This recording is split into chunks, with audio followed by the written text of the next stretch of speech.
বাংলাদেশের অন্তর্বর্তী সরকারের প্রধান উপদেষ্টা ডক্টর মোহাম্মদ ইউনূস বলেছেন, শেখ হাসিনাকে পুরো সময় সহযোগিতা করে এসেছে ভারত, আর তারা এখনো আশা করছে তিনি হয়তো বিজয়ীর বেশে বাংলাদেশে ফিরবেন। ব্রিটিশ আমেরিকান সাংবাদিক মেহেদী হাসানকে দেওয়া এক সাক্ষাৎকারে তিনি কথা জানান।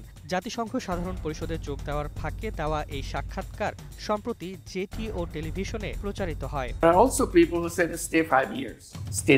ডক্টর ইউনূস বলেন, শেখ হাসিনার পতন ছিল অভূতপূর্ব ঘটনা। তিনি কল্পনাও করেননি যে শেখ হাসিনা পালিয়ে যাবেন। তবে গণ অভ্যুত্থানের মাধ্যমে ছাত্রদের আত্মত্যাগ ও আন্দোলনের চাপে এমনটি ঘটেছে। ছাত্রদের চাপে শেষ পর্যন্ত তিনি অন্তর্বর্তী সরকারের দায়িত্ব নিতে রাজি হন।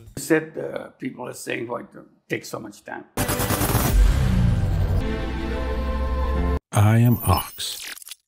সাক্ষাৎকারে মেহেদী হাসান উল্লেখ করেন, জাতিসংঘ জানিয়েছে শেখ হাসিনার আমলে ছাত্র আন্দোলন দমনে প্রায় ১,৪০০ জন নিহত হয়েছিলেন। এ প্রসঙ্গে ডক্টর ইউনূস বলেন, শেখ হাসিনা মানবতা বিরোধী অপরাধে অভিযুক্ত, আর এ কারণে তাকে ফেরত আনার জন্য তিনি ভারতের প্রধানমন্ত্রী নরেন্দ্র মোদীর সঙ্গে একাধিকবার কথা বলেছেন। তবে ভারত নিজ সিদ্ধান্তে তাকে আশ্রয় দিচ্ছে। ডক্টর ইউনূস বলেন, যদি আইনি বাধ্যবাধকতা তৈরি হয় তখন ভারত ভিন্ন সিদ্ধান্ত নিতে পারে।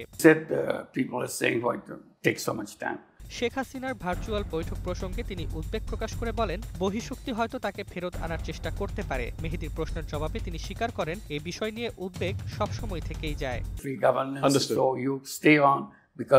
আওয়ামী লীগ প্রসঙ্গে তিনি বলেন, দলটি নিষিদ্ধ নয়, তবে কার্যক্রম স্থগিত করা হয়েছে। তারা আপাতত নির্বাচনে অংশ নিতে পারবে না, তবে নিবন্ধন বাতিল হয়নি। ডক্টর ইউনূসের দাবি, আওয়ামী লীগ এখনও নিজেদের অপরাধের দায় স্বীকার করেনি, তাই তাদের কার্যক্রমে নিষেধাজ্ঞা জারি রাখতে হয়েছে। হিন্দু সম্প্রদায়ের ওপর হামলার অভিযোগ নাকচ করে ডক্টর ইউনূস বলেন, এগুলো অনেকাংশেই ভুয়া খবর। ভারত বিষয়টিকে বাংলাদেশের ওপর চাপ প্রয়োগের হাতিয়ার হিসেবে ব্যবহার করছে। তার মতে, দেশের সাম্প্রদায়িক সম্পর্ক এখনো স্বাভাবিক। আইন শৃঙ্খলা পরিস্থিতি নিয়ে প্রশ্নের জবাবে তিনি বলেন, অভ্যুত্থানের পর সাময়িক অস্থিরতা ছিল, তবে এখন পরিস্থিতি নিয়ন্ত্রণে এসেছে। প্রধান উপদেষ্টা হিসেবে তিনি প্রতিশ্রুতি দেন, নতুন সরকার দায়িত্ব নেওয়া পর্যন্ত তিনি দায়িত্ব পালন করবেন, এরপর ক্ষমতা ছেড়ে দেবেন।